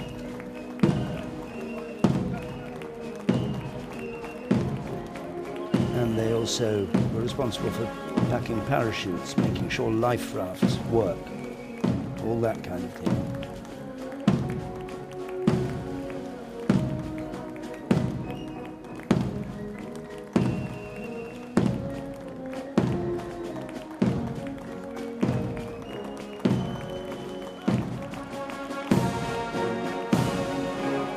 Fleet Air Arm Officers Association.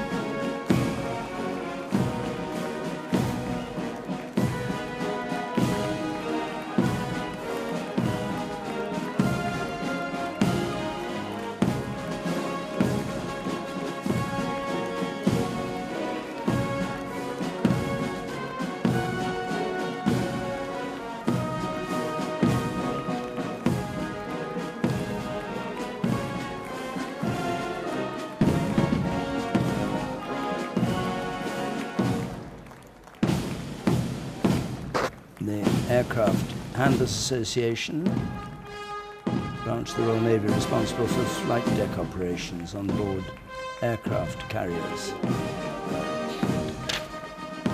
And now a change, we come to the Army. And this is the Prince of Wales Royal Regiment, who interestingly have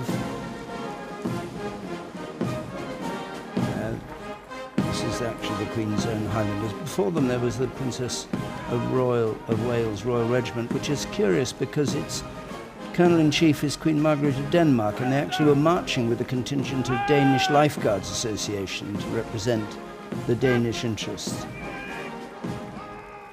Queen's Own Highlanders Regimental Association. Among them, Company Sergeant Major Albert Dufus, who has 3 generations of his family. 14 members of his family have served in the Highlanders.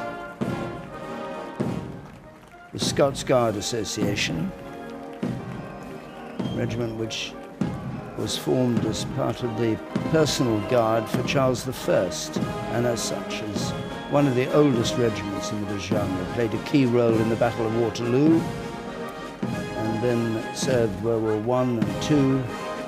And John Bradley is there, who spoke to Sophie earlier, served in the Falklands and Iraq and Afghanistan, and were in the Battle of Mount Tumbledown during the Falklands.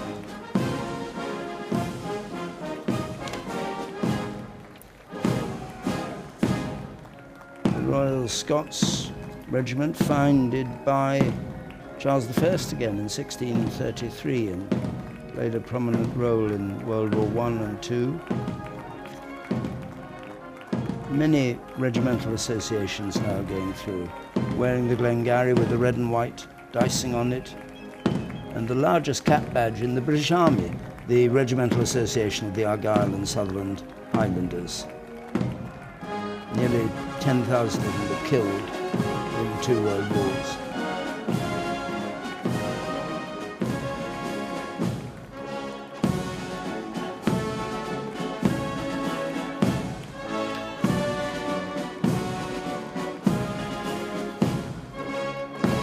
Salute still going on Horse Guards, the Earl of Wessex.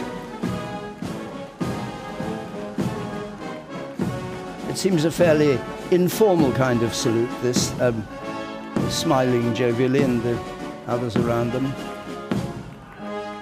Just acknowledging the distance these people have come and the part they've played. Is obviously having an equerry down below, race reading it for him so he knows who it is that's going past. The Fusiliers Association, with their red and white hackle there.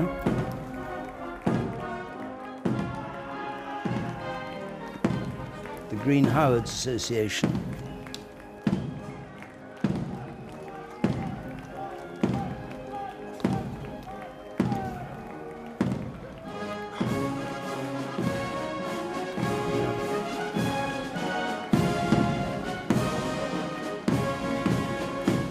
Green Howards have a strong link with Norway and the royal family there. And among those marching today, a 100-year-old Bernard Madden, who served in the 2nd Battalion in Burma.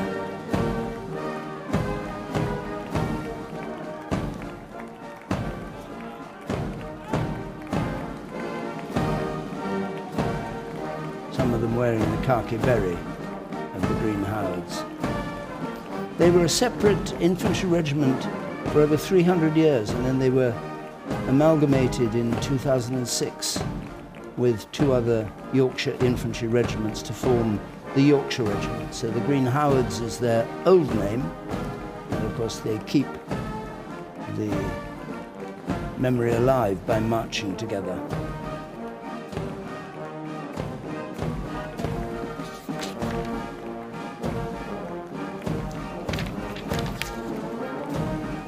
The red and white hackles of the Fusiliers Association going through there, followed by the Royal Northumberland Fusiliers.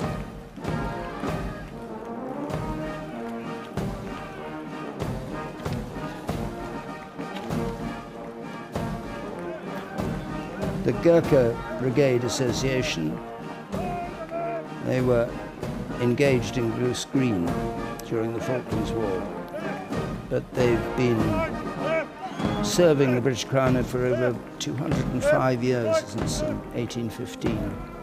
They've won 26 Victoria Crosses, and they're selected from young men in the hills of Nepal.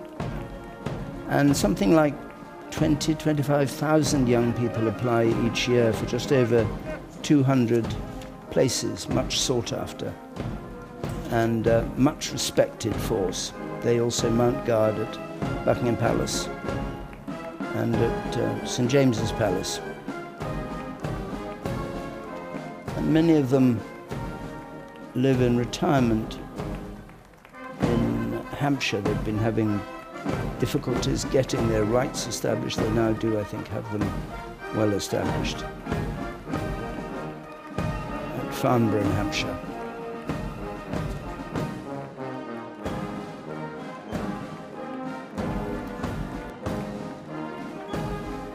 The Green Jackets, motto swift and bold, which they won when they fought with General Wolfe at Quebec in 1759. And they had this green jacket as a kind of camouflage originally, as opposed to wearing red tunics, which the British infantry wore, which of course made them an easy target for sharpshooters. So they chose to wear this rather dark green, and that became their name, the Green Jackets. 59 Victoria Crosses won by them. They've on parade here people who fought in every conceivable battlefield, from Borneo down to Iraq and Afghanistan.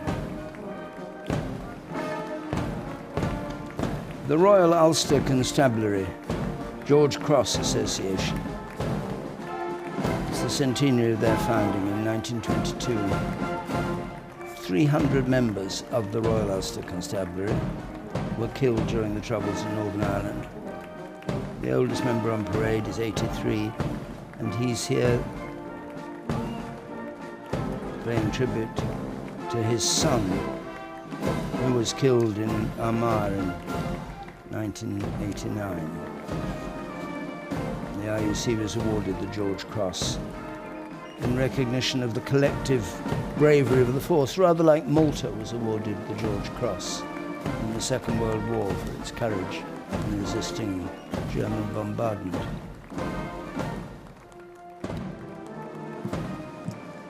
Well, I'm here on Horse Guards Parade with Gina Alsop, who served with the Royal Signal Corps and has just marched for the first time with SAFA.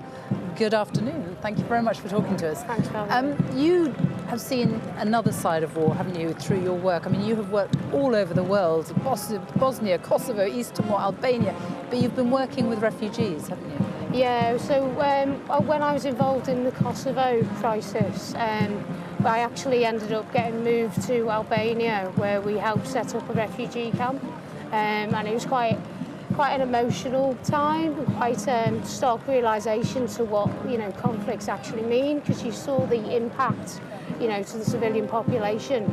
And it was just amazing to be able to be involved and doing something a bit more than normal Royal Signals do. And we actually worked alongside them, helping set up, you know, everything from Hearts and Minds football matches between the army and the refugees, who actually totally annihilated us because they had some Kosovo national side on to, you know, go into sing songs and now people. Your focus is on the young, isn't it? Because you're now focusing very much on the cadets, the young people, inspiring a new generation. How important is it that Remembrance is really for the young people as well? Yeah, so with Remembrance, I think sometimes there's a bit of a disconnect because, you know, we think First and Second World War. So it's really important to get the message out to the young, and the cadets have got such a big role to play. You know, they're out collecting money for the Poppy Appeal, and they do all the regular parades around the country, and it's just really important to let them know that, you know, people still serve, and they're still out there serving for our freedom today. Gina Alsop, thank you very much for taking the time to talk to us. Thank you.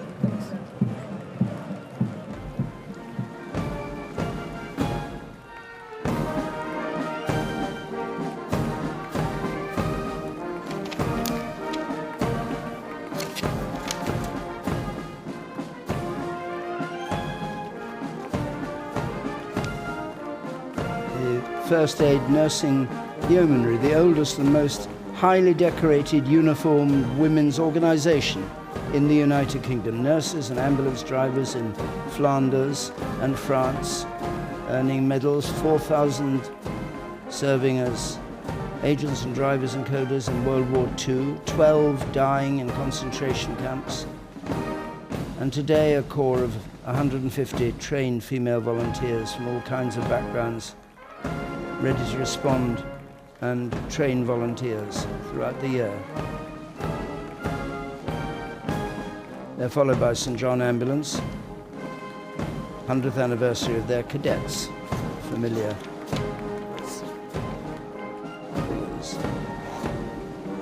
Sir Oswald Stoll Foundation, this is a home in Fulham and based in Fulham, 250 supported and adapted homes. It goes back to a foundation in 1916 to provide help for injured ex-service personnel coming back from World War I.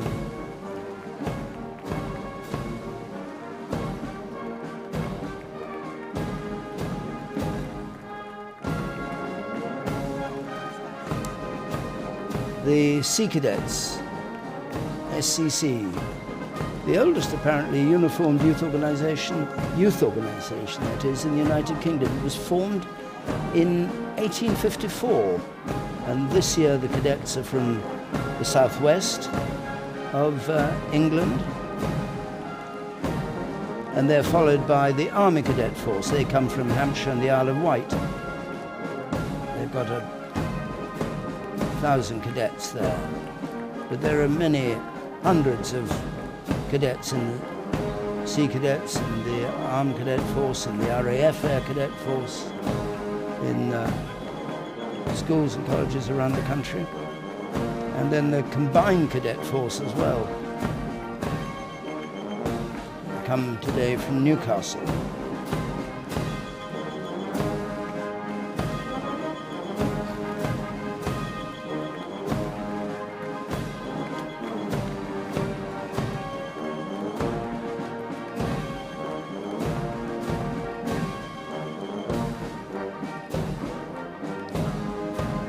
Hold up on the parade ground as these last contingents go through. Mainly now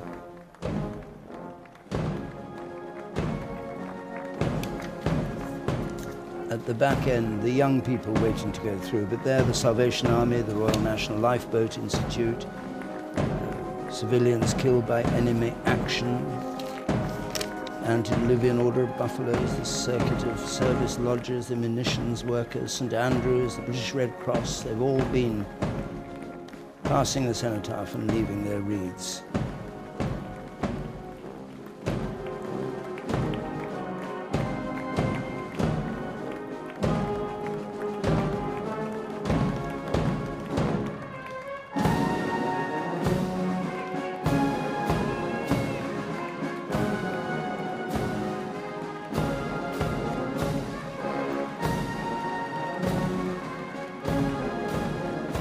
Combined cadet force, and they'll be followed by the Commissionaires Corps, the Coast Guard Association, St. John Ambulance, Fire Cadets, the Jewish Lads and Girls Brigade, the Scout Association, Girl Guides, Church Lads, the Church Girls Brigade, and at the very end of the procession, the YMCA of 18 members.